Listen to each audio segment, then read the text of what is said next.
ariko iki ni ikinyoma mwene data Satani ashyira mu muntu agamije kumuyobya, noneho bigaturuka ku kugoreka ukuri bisigaye byarabaye gikwira muri iyi minsi. Ukuri kuri kugorekwa ku buryo umuntu asigara rwose bigoranye gutandukanya ukuri n'ikinyoma. Byarabangikanye neza neza, intambwe ku yindi urimo kugendana ukuri ugasanga gusa neza n'ikinyoma.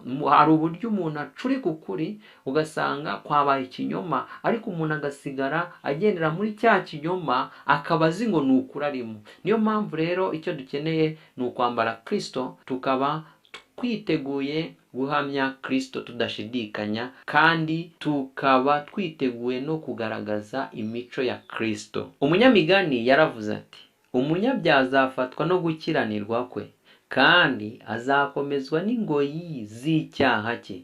Azapfa azize ko yanze kwigishwa, kandi ubupfapfa bwe bwinshi buzamutera kuyoba. Kenshi hari ababa bagendera mu kinyoma nk'icyo n'ubupfapfa bishyizemo, bagenda bomboka babyerekezamo, ugasanga birangiye babigiyemo burundu. Kuko umunyamigani wavuze ati, kandi ubupfapfa bwe bwinshi buzamutera kuyoba. Imigani igice cya 5:22. Abakristo barabwirwa bati, uko umuntu agenda yemerera kuba mu iteraniro ry'abafite imvugo mbi zerekeza ku busambanyi, niko yinjira neza mu rushundura rwa Satani, agasigara atakiyoborwa n'amahame y'ijuru, ahubwo agasigara yimitse irari ry'ubusambanyi mu mutima we. Dusubiremo aya magambo. Mu kumva no kumvira birakiza, inyandiko twakoze ijyanye no kwamagana iki cyaha, hari aya magambo ukwiriye kuzirikana.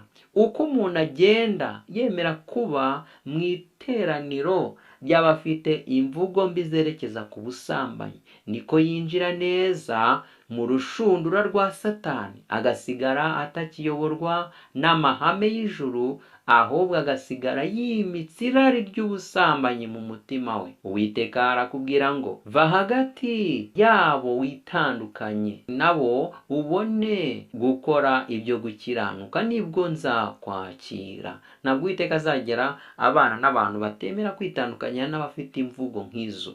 Ugasanga umuntu araterura ikiganiro cyashyushye, bya n'ibiti ikiganiro ngo cyashyushye, nyamara ari ikiganiro wumva ari ibintu bijyanye n'irari ry'ubusambanyi gusa.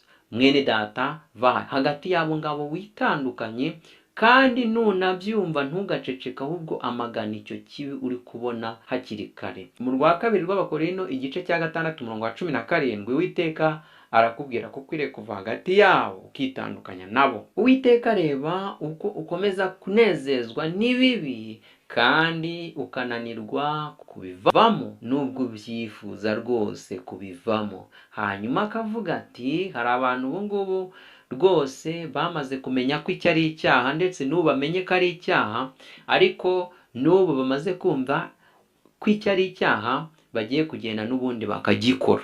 No mu kanya bakagikora, n'ejo bakagikora, ariko bakajya batekereza ngo ibi ndi gukora ni icyaha. Bakibaza, ese unabivamo? Mbese si wowe wizaniye ibyo? Niko Uwiteka avuga. Mbese si wowe wizaniye ibyo? Kuko wimuye Uwiteka Imana yawe ubwo yakuyoboraga inzira. None se mu nzira ijya muri Egiputa urayikoramo iki? Niko Uwiteka akubwira. Mbese si wowe wizaniye ibyo? Kuko wimuye Uwiteka Imana yawe ubwo yakuyoboraga inzira.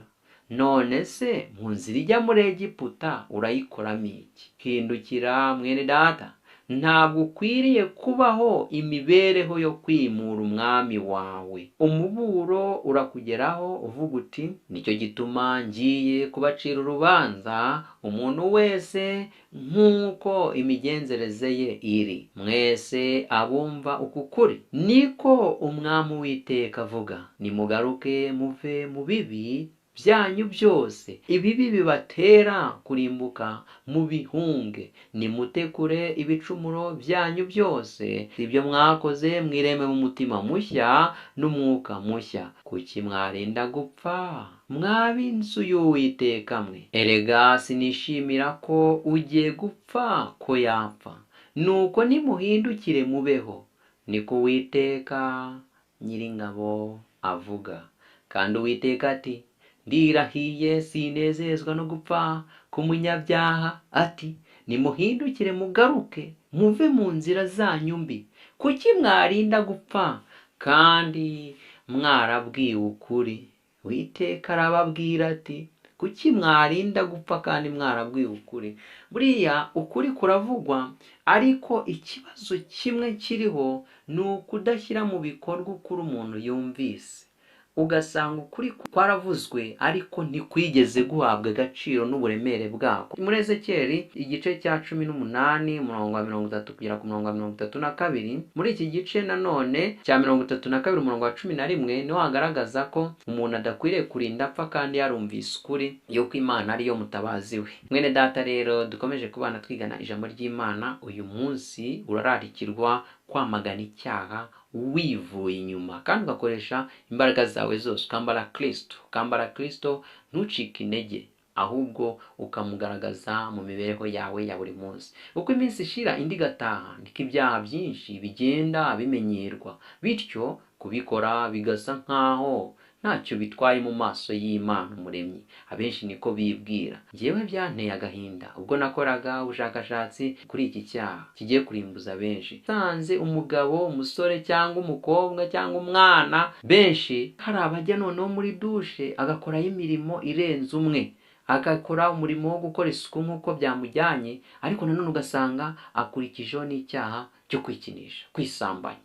Nasanze kandi n'abakobwa n'abagabo n'abagore n'abaruko n'abana bari mu mashuri, muri za dorotwari n'ahandi hatandukanye, abagiye mu mahugurwa mu kazi n'ahandi hose, iki cyaha cy'ubusambanyi kirimo kubayogoza. Ntabwo kirimo gutinya abavugabutumwa bakomeye, babandi basizwe, babandi bageze ku rwego rwose baminuje, ntabwo kibatinya. Urajya kumva wa muntu ukomeye mu byivugabutumwa niwe wafashe umwana ku ngufu, niwe wateye umwana inda ku ngufu, arangije amushyingira umwe mu bo basengana. Iki cyaha ntabwo gitinya, kirahangara cyane.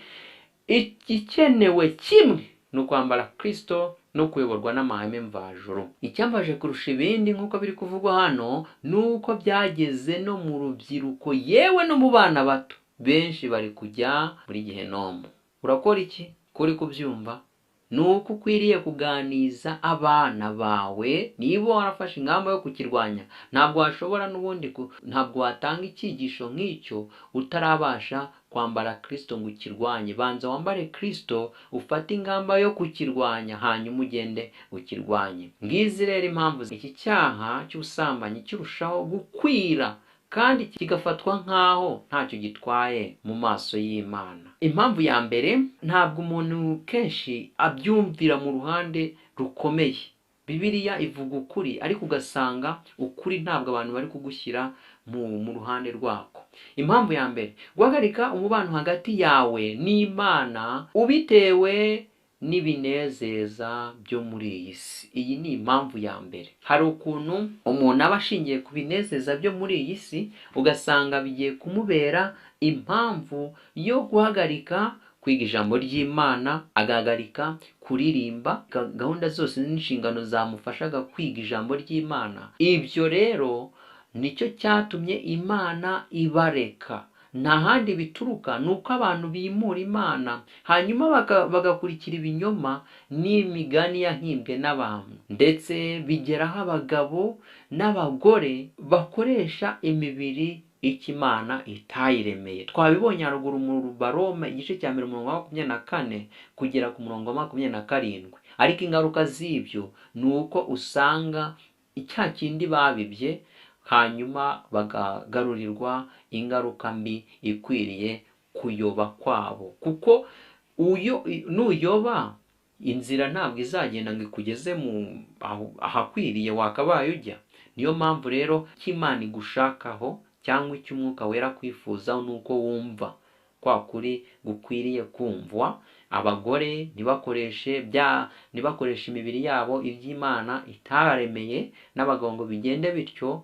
Abagore ngo bajye kugura amamashini yo gukora ibyo, n'abagabo ngo bagura ibyuma bikora ibyo ngibyo. Oya, kwisambanya, uburyo ubwo ari bwo bwose bw'ubusambanyi, wabikorera mu rwisho, wabikorera hehe, wibuke ko Imana ireba ku mutima. Witonde rero ntutwikire ngo ugende wisanzure uvuga ko Imana itakubona. Imana irakubona, irakuzi kandi ikwitayeho. Icyo ikwifuzaho ni uko wahindukira ngo ugaruke uve mu biteye isoni. Abantu benshi, abana, urubyiruko, abakuze n'abageze mu zabukuru bari kwiberaho nk'aho nta Mana.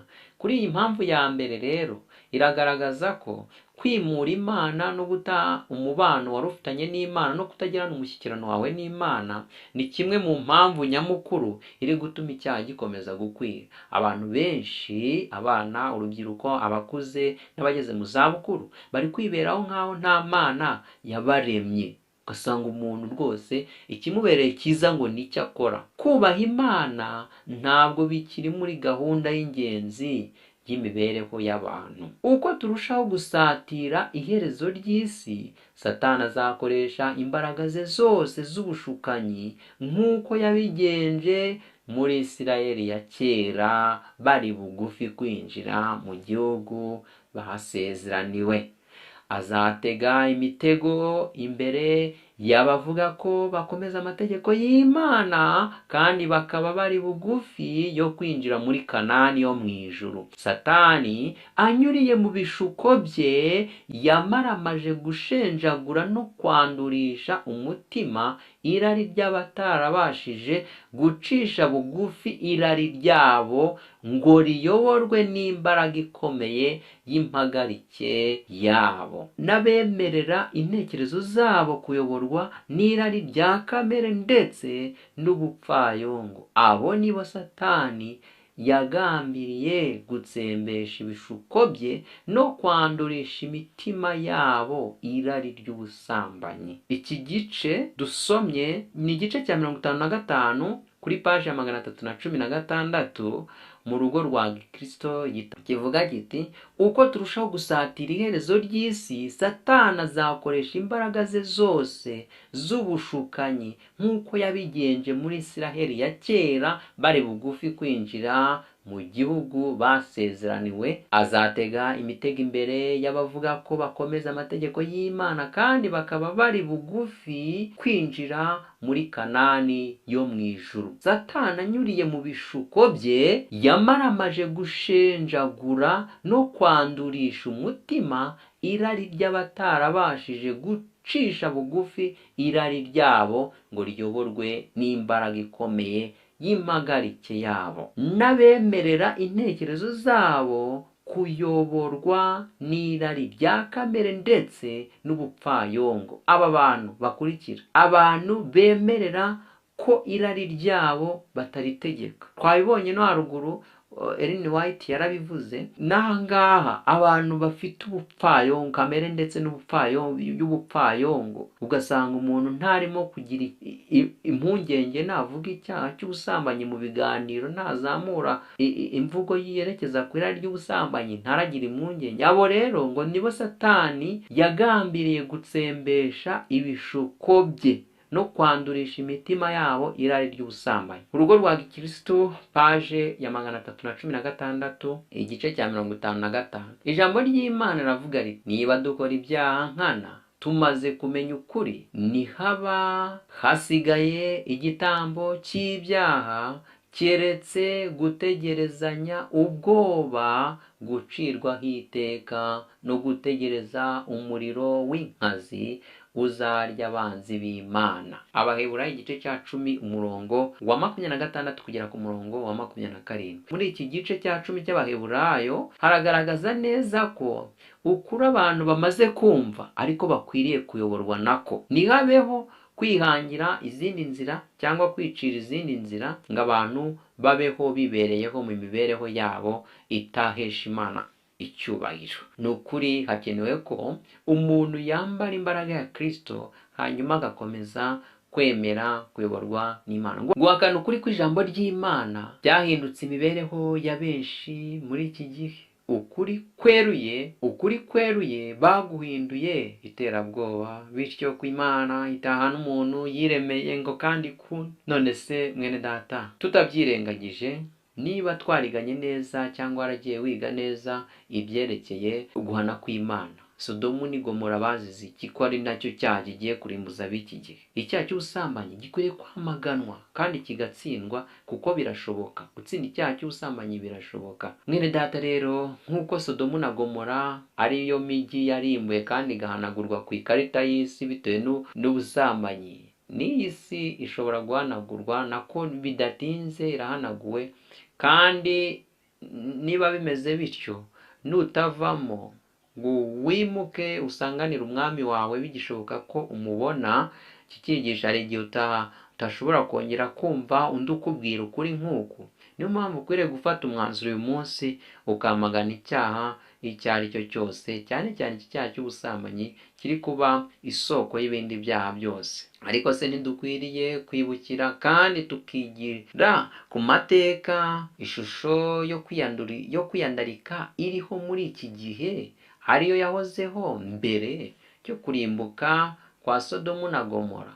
Yesu nawe yabikomojeho, nimubona isi igeze mu mibereho nk'iyo mu minsi ya Nowa, ni Yesu wabivuze, muzamenye ko imperuka iregereje. Kandi ni nako bimeze. Ubuhanuzi bwa Yesu mu gice cya 24 muri Matayo igice cya 24 umurongo wa 37, muri iki gice haragaragaza ko imibereho y'abantu mu gihe cya Nowa bararyaga, bakanywa, bagasinda, bagasambana, bakiyandarika, bagakora ibiteye isoni. No muri Sodomu kwa Loti niko byari bimeze. Muri Luka igice cya 17 umurongo wa 26 umurongo wa 30, Yesu niko yabivuze. Bigaragara ko no muri iki gihe turimo ariho isi igeze. Niyo mpamvu dukwiriye rero kubyirinda, tukareka kumera nk'uko babaye bari aba Isirayeli bagatsindwa n'icyaha. Biri bivugaho mu Kubara igice cya 31 umurongo wa 16, ubwo Balamu yashukaga bari Abisirayeli. Ntabwo dukwiriye kumera gutyo ngo dushukwe n'icyaha kandi tuzi ko ari icyaha, dukomeze kugwa mu cyaha kandi twaramenye ko ari icyaha. Dukwiriye kwambara imbaraga ya Kristo kandi tubishobozwa no gusenga. Nudasenga n'ubundi uzakomeza ube mu cyaha. Mu Migani urarambura Bibiliya tuze kugendana mu gice cya 7 umurongo wa 7 kugera ku murongo wa 27. Nuko ndeba mu baswa, nitegereza mu basore, mbona umusore utagira umutima anyura mu nzira ikikije ikibero cy'inzu ya maraya, nuko ayembayemba ajya mu nzu ye. Ari mu kabwibwi bugorobye, ageze mu mwijima w'igicuku, maze umugore aramusanganira yambaye imyambaro y'abamaraya kandi afite umutima w'ubucakura. Ni umugore usamara kandi ntiyifata, ibirenge bye ntibiregama mu nzu ye. Rimwe na rimwe aba ari mu mayira, ubundi aba ari mu maguriro, kandi ahategera mu mahuriro y'inzira yose.